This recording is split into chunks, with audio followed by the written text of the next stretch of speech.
you need to pay the full 18.5, right? Exactly. Right. Yes. Right.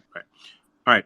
So you could give us maybe a breakdown, and maybe Jeff and Dominic, a breakdown of how the monthly payouts are calculated, probably with some specific examples, so that if maybe for emphasis purposes, because we've spoken about the breakdown, I mean the contributions. So how is the breakdown actually done? Okay. All right. Okay. Dominic, go ahead. All right, go, Jeff. No, yeah, go. Okay, that's fine. You could probably add on. I'm done. So, I guess there's the part where everybody is majorly invested in. In terms of the monthly pension contributions, it's a factor. It's a in terms of the monthly contributions, it's made up of two main factors here. Your pension rights and the average of your 3 years best salary. Okay.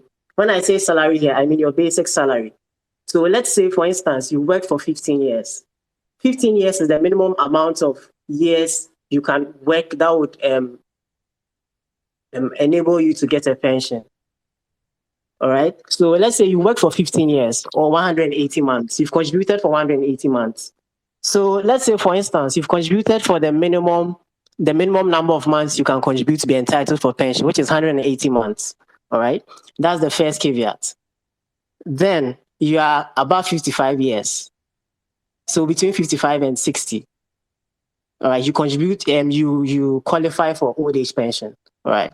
So the first caveat is that you should have contributed for a minimum of 180 months, which is 15 years. The second caveat is that you should be either 60 years or between 55 years and 60 years. All right.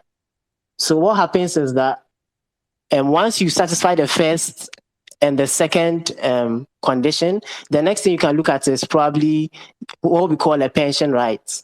All right. The pension right is majorly determined by the number of months you have contributed. So, like I said earlier, the minimum number of months you can that entitles you to a pension is 180 months, which is 15 years. Okay. Once you hit that and you are above the age of 60, you can qualify for old age pension. For contributing for 180 months or 15 years, you are entitled to a pension right of 37.5%. All right. Any additional number of years over the 15 years entitles you to an additional pension right of 1.125%. What this means is that if you contribute for 15 years, your pension right is 37.5%. If you contribute for 16 years, your pension right is 37.5% plus 1.125%. So it goes on and on until a cap of 60%. So you can't go beyond a pension right of 60%. So that's just one part. The other side we should be looking at is what SSNIT calls the average of your 3 years best salary. So per this example, let's say if you've worked for 15 years or you've contributed for 15 years, what SSNIT will do is that for the 15 years you have worked, they'll look at the individual years, the basic salary for the individual years. Then they'll pick the 3 highest years that you, in terms of your basic salary, they'll pick the 3 highest years. So let's say, for instance, out of the 15 years, for 12 of those years, your basic salary for the year was 5,000 cedis. Just for an example's sake, 5,000 cedis. Then for 3 of those 15 years, you earn probably 9,000, 11,000, and 10,000. So for 12 years, you earn 5,000 yearly. Then for 3 years, you earn 9,000, 11,000, and 10,000. What you need to do is that they'll pick the 3 highest years, which is the 9,000, 10,000, and 11,000. Then they'll find the average of that. Average is simply the addition of the 3 years over 3. So the 9,000 plus the 11,000 plus the 10,000 will give you 30,000. You divide that by 3, you get 10,000. So the average of your 3 years best salary becomes what? 10,000. Okay. So the pension rights, which we spoke about initially, will be applied on the 10,000 to arrive at your annual pension. All right. So for the purpose of this example, let's just say that for the purpose of this example, we said you've contributed for 15 years. Okay, so that gives you a pension right of 37.5%. All right. So we'll apply that pension right of 37.5% on your now calculated average of the 3 years best salary, which is 10,000. So that gives you an annual pension of 3750. All right. So this 3750 that you've now computed is your annual pension. In order to get your monthly pension, you further divide the 3750 by 12 to give you your monthly pension, I think, which comes to about 312. So just to summarize all that I've said, it's a function of two things. How many months you've contributed, which feeds into your pension rights, and the average of your 3 years best salary. Salary here means your basic salary.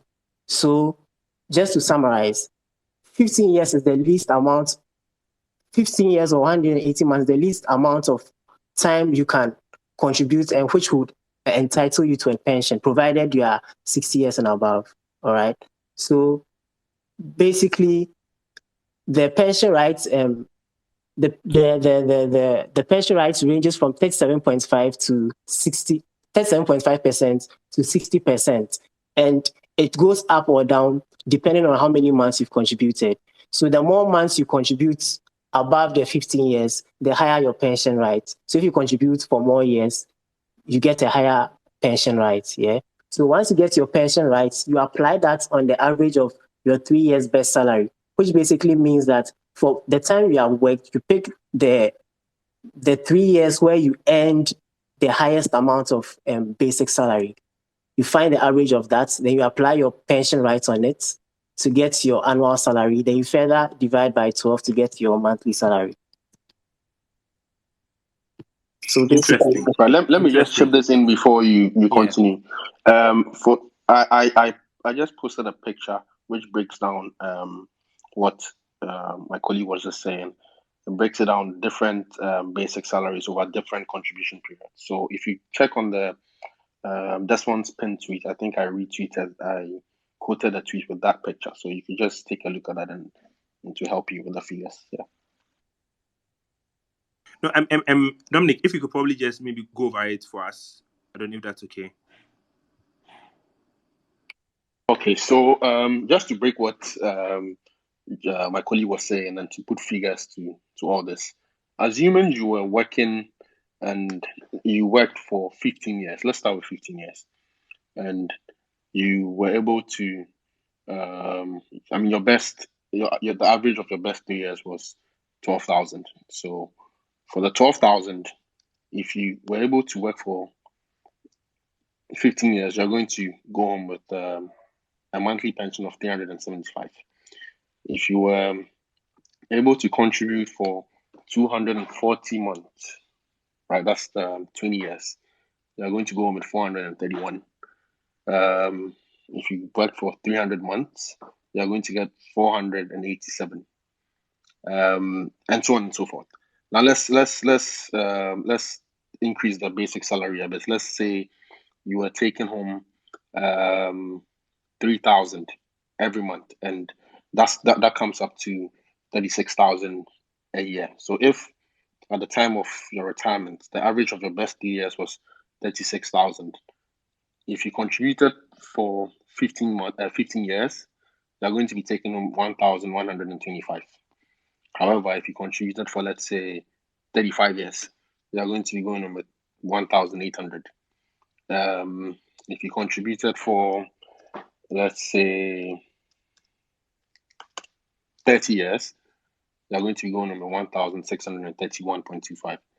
So just to put figures to what Jeff was saying, this table summarizes it just summarizes everything pretty simply, and yeah, so you can just check the tweet as I said, and then I just also posted you it. can pick it up from there. Yeah, I posted it. Yeah. You can also check my TL. I just posted it, so it gives you the Right. average and the number of months. Then you can know how much you'll be getting on a monthly basis.